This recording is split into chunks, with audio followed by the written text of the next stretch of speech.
Ma sœur tombe enceinte et son petit ami la largue. Mais mes parents me punissent, moi, et m'envoient vivre dans un autre état. 10 ans plus tard, le karma frappe, et maintenant, ils ont besoin de mon aide. J'ai 24 ans aujourd'hui, mais tout a commencé quand j'en avais 14. Ma sœur Emma, qui avait 17 ans à l'époque, elle en a 27 maintenant, a toujours été l'enfant doré de la famille. Nos parents, papa, 45 ans, et maman, 43 ans, la traitaient littéralement comme une reine. Mais les choses sont devenues bien pires quand Emma a annoncé qu'elle était enceinte de son minable petit ami, Tyler, 19 ans.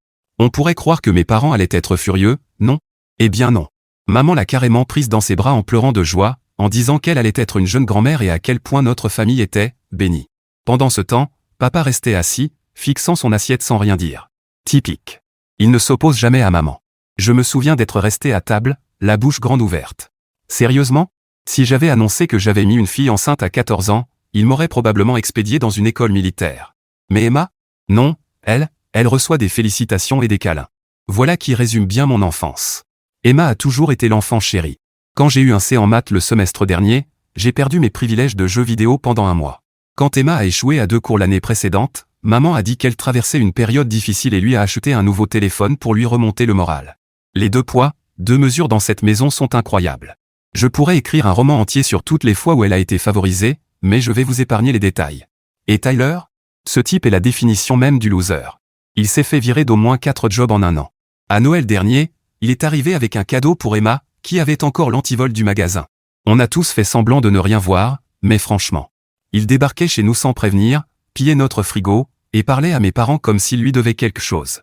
Il a ce stupide tatouage sur le cou avec écrit « Nos regrets », ironique, vu sa vie, et il conduit une vieille Honda déglinguée qui empeste de l'huile brûlée dans toute la rue. La première fois qu'il est venu dîner chez nous, c'était 3 mois avant l'annonce de la grossesse. Il se vantait de ne pas croire aux études parce que les entrepreneurs n'ont pas besoin de diplôme. Pendant ce temps, ce mec bossait dans une station de lavage et vivait dans le sous-sol de sa mère. Mais mes parents hochèrent la tête comme s'ils venaient de sortir une grande vérité. Papa me lançait parfois un regard du genre « il est sérieux, ce type », mais il ne disait jamais rien. J'ai essayé de les prévenir. Un jour, j'ai entendu Tyler dans le jardin raconter qu'il s'était fait virer de chez son ex parce qu'il avait emprunté la carte bancaire du père. Quand je l'ai dit à maman, elle a juste répondu « Les gens méritent une seconde chance, chérie. » Tyler traverse une mauvaise passe. Une mauvaise passe qui semblait durer toute sa vie, oui. Grandir en tant qu'enfant moins aimé, ça te fait douter de toi. Pendant des années, je me suis demandé si j'exagérais. Peut-être que le problème venait de moi. Peut-être que si j'étais plus comme Emma, extraverti, populaire, mignon, mes parents m'auraient traité autrement. J'ai tout fait pour attirer leur attention, j'avais de bonnes notes, la plupart du temps, je gardais ma chambre propre, je rejoignais des clubs pour les impressionner. Rien n'a jamais suffi. Emma aurait pu brûler la maison, qu'ils auraient encore trouvé le moyen de blâmer les installations électriques. Je me souviens d'une fois, j'avais 12 ans et elle en avait 15. Nous avions chacun un événement le même soir, ma foire scientifique et son concert de chorale. Devinez à lequel ils sont allés? Oui. Ils sont allés voir Emma chanter une seule ligne dans un numéro de groupe, pendant que moi, je restais seul à côté de mon projet sur les énergies renouvelables, sur lequel j'avais travaillé pendant des semaines. Mon prof n'arrêtait pas de me demander où étaient mes parents, et j'ai dit qu'ils étaient coincés dans les embouteillages. Ils ne sont même pas passés après. J'ai gagné la 2e place, d'ailleurs, pas qu'il l'ait jamais su ou s'en soit soucié. Une semaine après l'annonce de la grossesse, maman a convoqué une réunion de famille, ce qui signifiait forcément de mauvaises nouvelles pour moi. Emma est arrivée 20 minutes en retard, se plaignant que son dos la faisait souffrir à cause de sa vie qu'elle portait en elle. Maman s'est immédiatement levée pour aller chercher son oreiller spécial grossesse, pendant que moi je levais les yeux au ciel. On s'est tous installés dans le salon, maman et papa sur le grand canapé, Emma affalée sur le fauteuil, et moi sur la vieille chaise en bois de la salle à manger. Même les sièges reflétaient la hiérarchie familiale. Et là, ils ont lâché la bombe. Avec le bébé à venir, il fallait repenser les espaces de vie. En gros, j'étais envoyé chez mes grands-parents en Floride pour qu'Emma puisse transformer ma chambre en nurserie. C'est seulement temporaire, a dit maman sans même me regarder. Emma a besoin de notre soutien en ce moment. J'ai regardé papa, espérant qu'il dise quelque chose, n'importe quoi, pour me défendre. Il s'est contenté de marmonner, ce sera bien pour toi de passer du temps avec papy et mamie. Ils ont une belle piscine. Oui, parce qu'une piscine, c'est censé compenser le fait d'être exilé de chez soi. Emma a même eu le culot de dire, tu devrais être reconnaissant. Au moins, tu n'auras pas à te lever la nuit pour changer des couches. Puis elle a ri et ajouté, et puis, j'ai toujours voulu ta chambre. Elle est mieux exposée au soleil, parfait pour le bébé. Je me souviens être resté assis, complètement sous le choc. Il discutait de mon avenir comme si je n'étais même pas là, comme si j'étais un meuble qu'on déplace quand il gêne. J'attendais que quelqu'un dise, c'est une blague, ou qu'il propose une autre solution, mais non. Quand est-ce que je suis censé partir, ai-je fini par demander, la voix tremblante.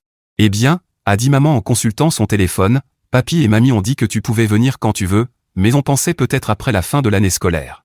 Ça te laisse environ 6 semaines pour dire au revoir à tes amis. 6 semaines. Comme si c'était un délai généreux pour déraciner complètement ma vie. J'avais vécu dans cette ville toute ma vie. Tous mes amis étaient là. Mon école, mes profs, la boutique de comics où je passais mes week-ends, le skatepark où je commençais à m'améliorer, tout était là. J'ai mon mot à dire, ou pas, ai-je demandé, même si je connaissais la réponse. Chérie, a dit maman d'une voix faussement douce, parfois, les familles doivent prendre des décisions difficiles. C'est ce qu'il y a de mieux pour tout le monde sauf moi, ai-je murmuré. Ne sois pas si dramatique, a répliqué Emma en levant les yeux au ciel. Ce n'est pas comme si tu allais en prison. La Floride, c'est sympa, il y a des plages et tout. Je me souviens du moment exact où j'ai compris que j'étais complètement remplaçable aux yeux de ma famille. C'est quand maman a commencé à parler de repeindre ma chambre, que j'avais enfin pu peindre en bleu foncé après des mois à la supplier, en jaune pastel pour le bébé. Elle planifiait déjà où mettre le berceau et quel poster retirer, pendant que j'étais encore assis là. Et mon école? Mes amis? Les sélections de l'équipe de foot, ai-je demandé, la voix cassée. Tu te feras de nouveaux amis, a répondu maman avec désinvolture. Et les écoles de Floride sont sûrement meilleures, de toute façon. J'ai regardé Emma, espérant qu'elle montre au moins un peu de culpabilité. Mais elle était en train de texter quelqu'un. Quand elle a enfin levé les yeux, elle a dit « On peut finir ». J'ai rendez-vous avec Tyler. Ce soir-là, je me suis enfermé dans ma chambre et j'ai pleuré pour la première fois depuis des années. Personne ne l'a remarqué. Personne n'en avait rien à faire. Les semaines suivantes ont été un enfer. Emma commençait à entasser des affaires de bébé dans ma chambre avant même que j'aie fait mes cartons. Elle et maman faisaient des virées shopping pour acheter des vêtements de bébé, alors qu'on me disait qu'il fallait faire attention au budget quand je demandais une nouvelle paire de baskets pour la Floride. Un jour, je suis rentré de l'école et j'ai trouvé ma bibliothèque vide. Tous mes livres étaient dans des cartons dans le couloir. Quand j'ai demandé ce qui se passait, maman a dit « Oh, on a besoin de l'étagère pour les affaires du bébé. Tu ne comptais pas emporter ces livres en Floride, si? On les mettra au grenier. » Ces livres, c'était mon échappatoire. Je les avais achetés petit à petit, en économisant, dans des vieux-greniers ou une librairie d'occasion. Certains avaient des notes dans les marges, mes pensées, mes rêves. Et maintenant, ils étaient empaquetés comme s'ils ne valaient rien. Comme si je ne valais rien. Tyler traînait de plus en plus souvent chez nous, agissant comme s'il était chez lui. Un jour, je l'ai surpris en train de porter mon sweat préféré des bulles. Quand je l'ai confronté, il a juste haussé les épaules, « Détends-toi, petit mec. Tu n'auras pas besoin de vêtements chauds en Floride. » J'avais tellement envie de lui casser la figure. Le pire, c'est que maman a tout vu et n'a rien dit. Enfin si, elle m'a reproché de faire une scène quand j'ai exigé qu'il me rende mon sweat. Tyler a juste souri dans mon dos. Je ne l'ai jamais revu, ce sweat. Je parie qu'il l'a revendu ou perdu. Tout empirait. Maman et Emma parlaient du bébé devant moi comme si j'étais invisible.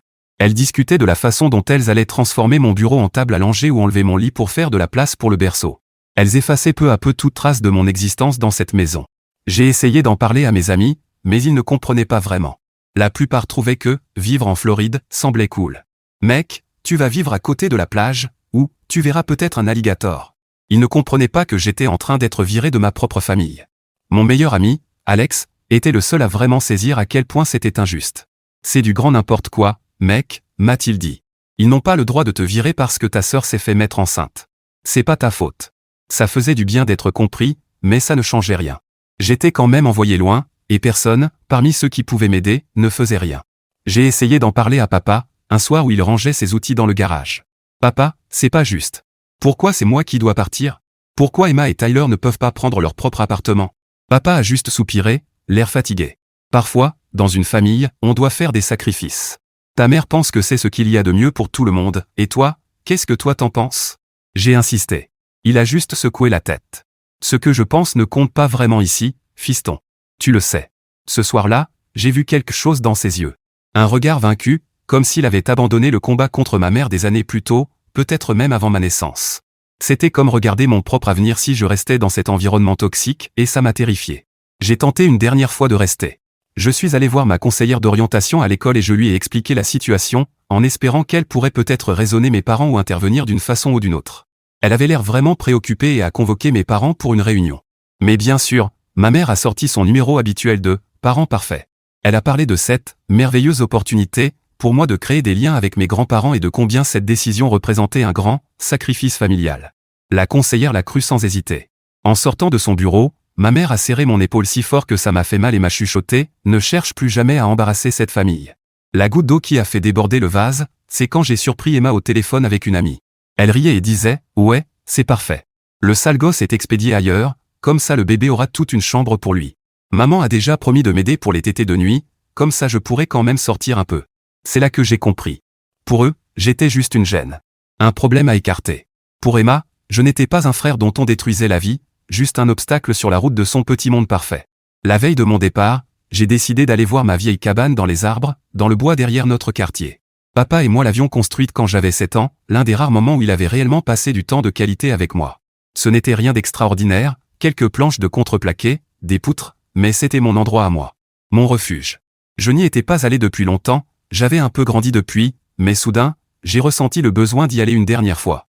Quand je suis arrivé, j'ai découvert que quelqu'un avait arraché l'échelle et tagué « Tyler Wassir » sur la façade. La petite fenêtre était brisée, et à l'intérieur, il y avait des canettes de bière et des mégots de cigarettes. Je suis resté assis là pendant des heures, à fixer ce symbole de mon enfance, souillé et détruit, comme tout le reste dans ma vie. Le dernier soir chez moi, personne n'a fait de dîner spécial ni quoi que ce soit. Maman était occupée à aider Emma à s'inscrire sur des listes de naissance en ligne. Papa regardait la télé en silence. J'ai commandé une pizza avec mon propre argent et je l'ai mangée seul, assis par terre dans ma chambre presque vide, puisque mon lit avait déjà été démonté pour faire de la place au berceau livré le matin même. Alors, à 14 ans, juste avant le lycée, j'ai déménagé en Floride pour vivre chez mes grands-parents. Vivre avec mamie, 68 ans, et papy, 70 ans, n'était pas terrible, en fait. Ils me traitaient 1000 fois mieux que mes propres parents.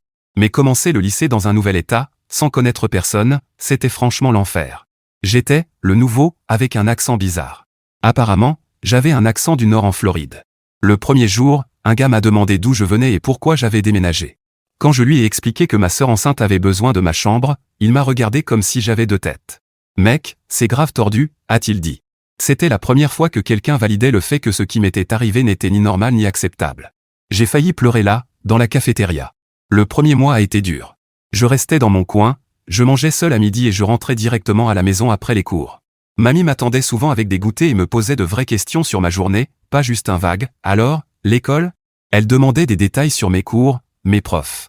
C'était étrange d'avoir enfin un adulte qui s'intéressait vraiment à ma vie.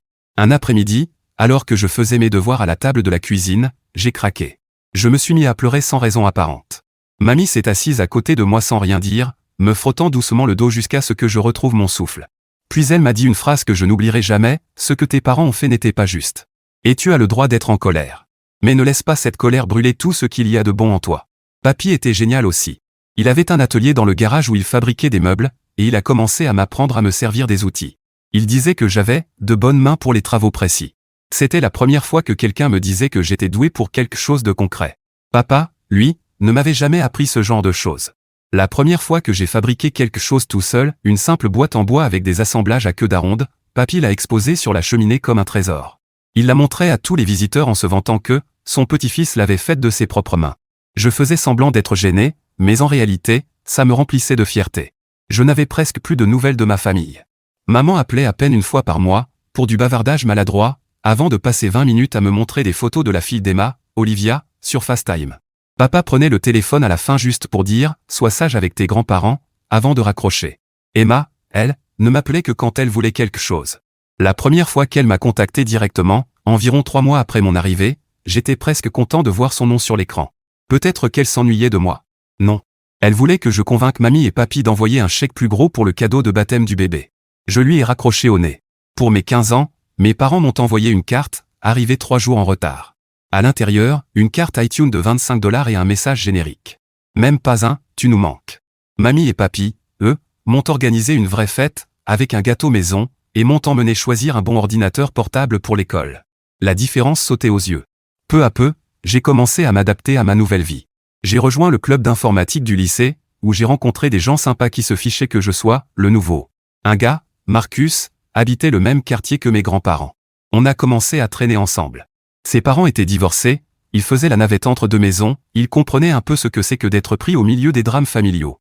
J'ai découvert que j'étais plutôt doué avec les ordinateurs. Mon nouveau portable est devenu mon obsession. J'ai appris la programmation de base, la réparation matérielle, un peu de graphisme aussi. Papy, voyant mon intérêt, ramenait souvent des appareils cassés trouvés dans des vides-greniers pour que je les répare. Soit tu le répares, soit il était déjà fichu, donc pas de perte, disait-il en me faisant un clin d'œil. Je bossais dur à l'école. J'ai eu des appartous, j'ai continué le club d'informatique, et à 16 ans, j'ai trouvé un petit boulot au Best Buy du coin. Papy m'a appris à économiser et à investir. J'ai mis de côté chaque centime possible. Je commençais à bâtir un plan, ne plus jamais dépendre de mes parents. Ne plus jamais me retrouver à la merci de quelqu'un qui pouvait me jeter de côté. Travailler à Best Buy a tout changé. Non seulement je gagnais un peu d'argent, mais j'apprenais plein de choses sur la technologie et la communication avec les clients. Mon manager, Rick, m'a pris sous son aile et m'a confié les réparations les plus complexes. Ce gamin a un don pour trouver les pannes, disait-il aux autres employés. Pour la première fois, je me sentais reconnu pour mes compétences. En terminale, j'avais de vrais amis, j'étais dans l'équipe d'athlétisme, et je sortais avec une fille nommée Melissa. Elle a déménagé en Californie pour la fac, mais on est restés amis. Ma vie était enfin normale.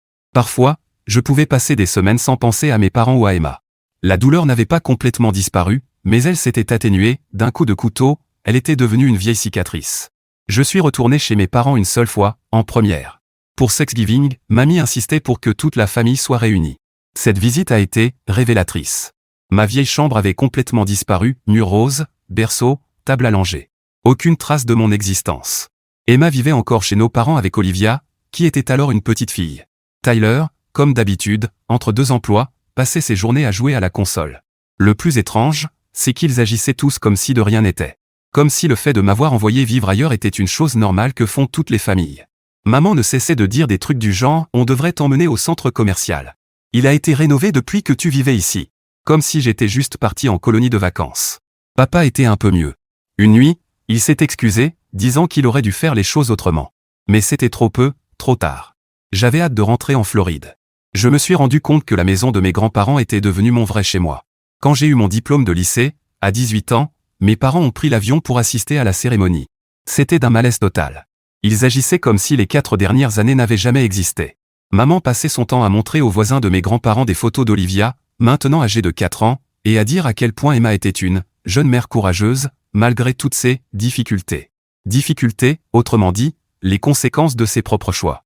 Comme le fait que Tyler s'était barré quand Olivia avait 6 mois, puis était revenu, puis reparti, une douzaine de fois en tout.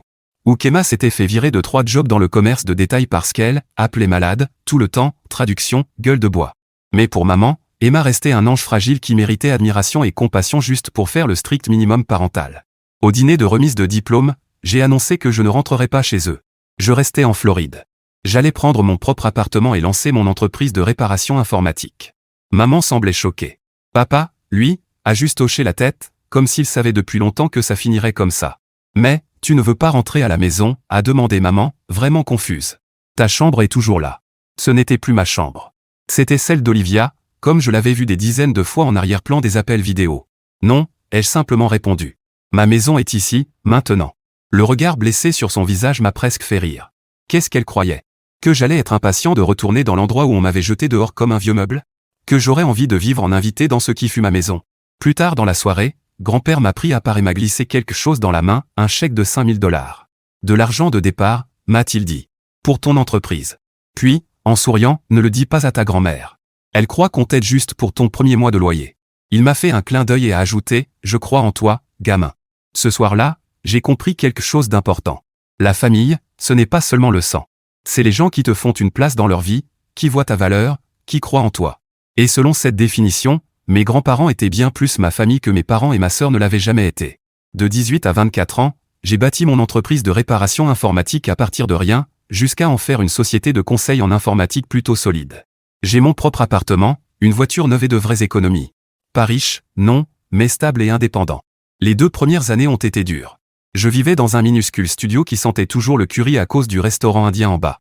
Je travaillais comme un fou, réparation en journée, cours en ligne le soir pour obtenir des certifications, démarchage téléphonique le week-end pour trouver de nouveaux clients.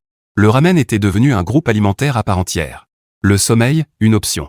Au début, je réparais surtout les ordinateurs personnels, suppression de virus, mise à niveau de matériel, récupération de données perdues. Je facturais moins cher que les grandes enseignes, donc le bouche-à-oreille a vite fonctionné. Je me déplaçais chez les clients avec ma trousse à outils dans mon sac à dos, à vélo, parce que je ne pouvais pas encore me payer une voiture. Mon gros coup de chance est arrivé le jour où j'ai aidé le propriétaire d'un cabinet comptable à récupérer des données sur un serveur qu'il croyait grillé. Une grande société d'informatique leur avait fait un devis de plusieurs milliers de $.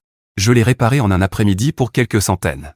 Le propriétaire a été si impressionné qu'il m'a embauché sous contrat mensuel pour gérer toute leur maintenance informatique. C'était mon premier vrai contrat d'affaires. Et petit à petit, tout s'est mis en place. Un client satisfait en recommandait un autre. À 20 ans, j'ai embauché mon premier employé, un étudiant de collège communautaire doué pour les réseaux. À 22 ans, j'avais un vrai local et 3 employés.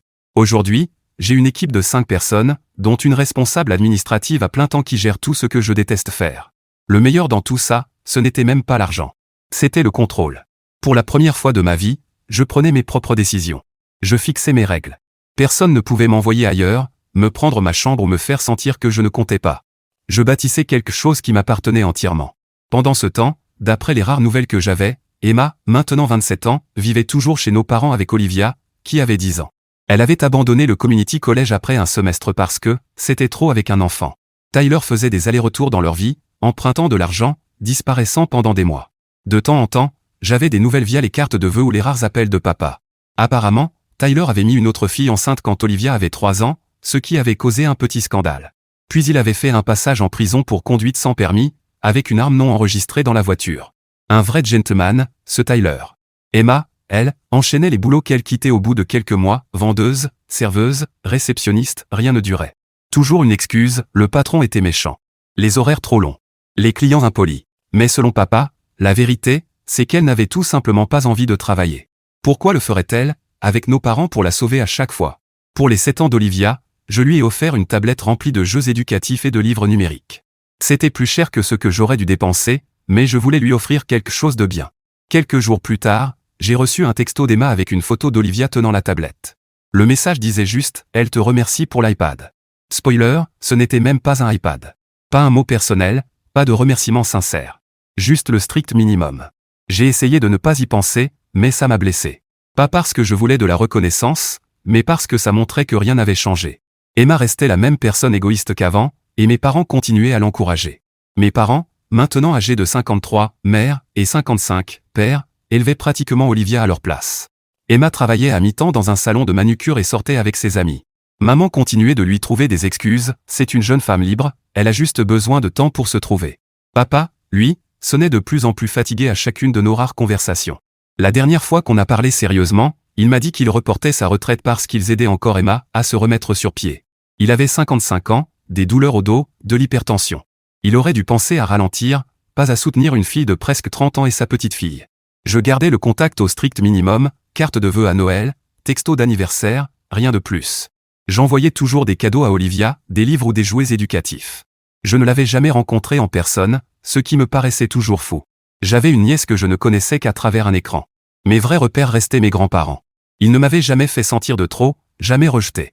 Grand-père est mort il y a 2 ans, d'une crise cardiaque, paisiblement dans son sommeil. Ça m'a détruit. Bien plus que tout ce que j'avais ressenti pour le reste de ma famille depuis des années. J'appelle encore mamie 2 fois par semaine et je passe dîner chez elle le dimanche dès que je peux. Le jour des funérailles de papy a été l'un des pires de ma vie. Mes parents étaient venus, mais pas Emma. Elle prétendait ne pas trouver de babysitter pour Olivia, pure excuse, puisque mes parents auraient pu la garder. La vérité, c'est qu'elle ne voulait pas faire l'effort. Mon grand-père, l'homme qui m'avait littéralement sauvé quand ma propre famille m'avait jeté dehors, ne valait pas 6 heures de route à ses yeux. Pendant la cérémonie, ma mère a encore réussi à ramener tout à elle, pleurant à grands cris et disant à tout le monde à quel point son père avait été un homme formidable, alors qu'elle ne l'avait presque jamais appelé ni visité en 10 ans. Papa, au moins, semblait sincèrement attristé et s'est beaucoup occupé des arrangements pratiques, ce que j'ai apprécié. Après les funérailles, j'ai surpris maman en train de dire à une amie de mamie qu'ils étaient très inquiets pour moi et qu'ils m'avaient proposé de venir habiter chez eux un moment pour me remettre, ce qui était complètement faux. Ils n'avaient rien fait de tel. Mais c'était bien elle, toujours en représentation, toujours dans le rôle. Pour mes 20 ans, j'ai reçu un texto d'Emma, Happy Birthday Bro, sans majuscule. Même pas mon prénom. Je n'avais pas eu de nouvelles d'elle depuis plus d'1 an. 1 heure plus tard, elle m'envoyait un autre message pour me demander de lui prêter $800 pour réparer sa voiture. Je l'ai ignoré. Elle a renvoyé 3 autres messages dans la semaine, de plus en plus culpabilisants, jusqu'au dernier, elle m'accusait d'abandonner la famille et de ne pas me soucier de la sécurité de ma nièce, puisque, selon elle, Olivia avait besoin d'une voiture fiable pour aller à l'école. J'ai fini par répondre, demande à Tyler ou à maman et papa. Ce sont eux, ton système de soutien, non? Elle n'a plus jamais écrit. C'est ça, les gens comme Emma. Ils se souviennent de ton existence uniquement quand ils ont besoin de toi. 10 ans sans contact, et d'un coup, je devrais sortir mon portefeuille sous prétexte qu'on est, de la famille. L'audace était presque impressionnante. Pendant ce temps, je construisais une vie dont j'étais fier. Mon entreprise grandissait. J'avais de bons amis, je sortais parfois, sans relation sérieuse, mais pas par manque d'effort. J'étais heureux. Vraiment heureux. Ce que je n'avais jamais été en grandissant. Parfois, je pense à un univers parallèle, où mes parents auraient tenu tête à Emma. Où ils lui auraient dit, à elle et Tyler, de se débrouiller au lieu de m'expédier. Est-ce que j'aurais été la même personne? Est-ce que j'aurais bâti la même vie? Impossible à savoir. Mais une partie de moi pense que le fait d'avoir dû compter sur moi-même si jeune m'a rendu plus fort, plus déterminé. Ce n'est pas une leçon positive que je souhaiterais à quelqu'un d'autre, mais c'est une réalité que j'ai apprise à accepter. Et puis, sans prévenir, mon téléphone a sonné un mardi après-midi. C'était le numéro de maman. J'ai failli ne pas décrocher, mais j'ai fini par me dire que c'était peut-être important. Ta sœur a eu un accident de voiture, a-t-elle dit d'une voix tremblante. Elle va bien, mais elle s'est cassé la jambe en 3 endroits et s'est fracturé la hanche. Les médecins disent qu'elle ne pourra pas travailler pendant 6 à 8 mois. J'ai attendu, sachant qu'il y aurait une suite. Et Tyler est parti. Pour de bon. Il a dit qu'il ne supportait plus la pression et il est parti en Californie avec une fille rencontrée en ligne. Puis, après une pause, on a du mal avec les factures médicales et à s'occuper d'Olivia. Ton père a vu ses heures réduites au travail, et mon arthrite empire. Sa voix s'est éteinte avant qu'elle ne dise enfin ce qu'elle voulait dire depuis le début. On espérait peut-être que tu pourrais venir, nous rendre visite. Reconnecter avec la famille. Rencontrer Olivia pour de vrai. Ton père te manque beaucoup. Traduction, l'enfant doré est hors jeu. Son minable de petit ami s'est volatilisé. Et soudain, ils se souviennent qu'ils ont un autre enfant, qui pourrait bien leur être utile. Je suis resté assis longtemps après avoir raccroché, fixant simplement mon téléphone. 10 ans.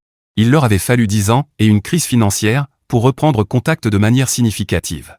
Pas parce que je leur manquais, ni parce qu'ils regrettaient ce qu'ils avaient fait. Mais parce qu'ils avaient besoin de quelque chose. Une partie de moi voulait ignorer l'appel. Mais j'ai pensé à Olivia, une petite fille de 10 ans coincée au milieu de tout ce chaos d'adultes. Rien de tout ça n'était de sa faute. Et, si je suis complètement honnête, une petite partie de moi voulait leur montrer ce que j'étais devenu sans eux. Je voulais qu'ils voient que le gamin qu'ils avaient jeté dehors avait bâti une vie à laquelle ils devaient maintenant faire appel pour obtenir de l'aide. Alors j'ai rappelé maman et je lui ai dit que je viendrais leur rendre visite dans quelques semaines. J'ai réservé une chambre d'hôtel, pas question de dormir sur leur canapé ou dans ce qui fut autrefois ma chambre. Entrer dans mon ancienne maison m'a fait un drôle d'effet. Des photos de famille tapissaient les murs, presque toutes d'Olivia à différents âges, avec Emma et mes parents. J'ai remarqué qu'il n'y avait que 2 photos de moi, une de ma remise de diplôme et une vieille photo de classe, datée d'environ mes 12 ans. Mon ancienne chambre était désormais une pièce de princesse, murs roses et drap licorne. Emma était affalée sur le canapé, la jambe dans le plâtre, le nez plongé dans son téléphone. Elle a à peine levé les yeux quand je suis entré. « Oh, t'es vraiment venu ?» a-t-elle dit, comme si ma présence la surprenait. Maman tournait en rond, nerveuse, tandis que papa m'a serré fort dans ses bras et m'a murmuré « Tu m'as manqué ». Il avait l'air tellement plus vieux, usé, vidé. Quand Olivia est rentrée de l'école, tout a changé. C'était une enfant vive et curieuse, sans le moindre air d'Emma. Après quelques minutes timides, elle s'est animée en apprenant que je travaillais dans l'informatique et m'a bombardé de questions sur le codage et les jeux vidéo. Ce soir-là, après qu'elle se soit couchée, ils ont enfin abordé le sujet réel. Ils étaient submergés par les dettes médicales. Emma ne pouvait pas travailler. Tyler était parti. Ils avaient du retard sur le prêt hypothécaire et sur les frais de scolarité d'Olivia. On sait que c'est beaucoup te demander, a commencé maman, mais tu t'en sors si bien avec ton entreprise. On espérait que tu pourrais peut-être nous aider un peu. Emma, soudain, s'est intéressée à mon existence. Ouais, frérot. Ça doit être sympa d'avoir autant de liberté et d'argent.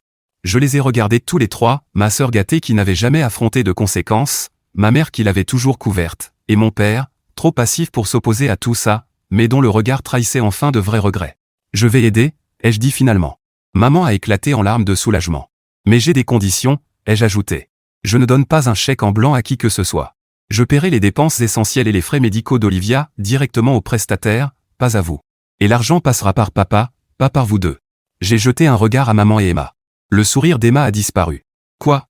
Tu nous fais pas confiance, c'est ça? Non. En fait, je ne vous fais pas confiance. Maman avait l'air outrée, mais papa a simplement hoché la tête. C'est juste, a-t-il dit calmement. Tu n'as aucune raison de nous faire confiance. J'ai aussi exigé qu'Emma s'inscrive à une formation professionnelle dès qu'elle serait physiquement capable. Elle est sortie furieuse, mais papa a surpris tout le monde en disant que c'était tout à fait raisonnable. En sortant vers ma voiture, il m'a suivi. J'aurais dû te défendre, à l'époque, a-t-il murmuré. C'était plus facile de suivre ta mère et Emma. Je le regrette chaque jour depuis ton départ. J'ai simplement hoché la tête. Je n'étais pas prêt à lui pardonner, mais j'ai apprécié qu'il le reconnaisse. Prends soin d'Olivia, ai-je dit. Elle mérite mieux que tout ce cirque. En reprenant la route vers mon hôtel, j'ai compris que je ne les détestais plus. J'avais juste pitié d'eux. Ils avaient créé ce désastre avec leur favoritisme et leur aveuglement, et maintenant, ils y étaient piégés. Pendant ce temps, moi, j'étais libre. Le fils oublié qui s'était reconstruit à partir de rien. Peut-être qu'un jour j'aurai une vraie relation avec Olivia. Peut-être même avec papa.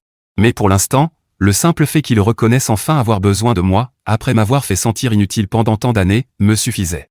Eddie, pour clarifier la chronologie, j'ai 24 ans aujourd'hui. J'avais 14 ans quand j'ai été envoyé en Floride. Emma en avait 17 quand elle est tombée enceinte. Et aujourd'hui, elle a 27 ans, avec une fille de 10 ans. Eddie 2, certains demandent des nouvelles. Oui, j'aide toujours pour les dépenses d'Olivia, mais uniquement via mon père. Emma, elle, ne travaille toujours pas, alors que les médecins l'ont autorisée à reprendre depuis des mois. Elle cherche des cours en ligne depuis 6 mois. Ma mère continue de lui trouver des excuses. La bonne nouvelle, c'est que je développe une vraie relation avec Olivia. On fait un appel vidéo chaque semaine et on parle de livres et de programmation. Elle est vraiment brillante, et j'essaie d'être pour elle la personne dont j'aurais eu besoin à son âge. Eddie 3, pour ceux qui disent que je devrais couper les ponts complètement, je comprends. Mais Olivia est innocente dans toute cette histoire. Je ne veux pas la punir pour les erreurs de sa mère. Et non, je ne suis pas retourné vivre là-bas. Je rends visite de temps en temps pour voir Olivia et papa, mais ma vie est en Floride maintenant. Eddie 4, merci pour tous vos messages gentils. Je ne pensais pas que ce post prendrait autant d'ampleur. À ceux qui demandent si je prendrais Olivia si quelque chose arrivait à mes parents, sans hésiter. Elle mérite une vraie chance d'avoir une vie normale. Et à tous ceux qui partagent des histoires similaires, je suis désolé que vous ayez vécu ça. J'espère que, comme moi, vous trouvez peu à peu la paix. Eddie 5, dernier, beaucoup me demandent si ma grand-mère sait que j'aide financièrement mes parents. Oui, elle le sait, et elle soutient ma décision, tant que c'est pour Olivia. Mais elle a quelques mots bien choisis au sujet de ma sœur, que je ne répéterai pas ici. Ma grand-mère est une femme sage. Elle m'a appris que, faire preuve de grandeur, ne veut pas dire se laisser marcher dessus. Ça veut dire fixer des limites, tout en continuant à faire ce qui est juste. Tu me manques, grand-père. J'aimerais que tu vois l'homme que je suis devenu.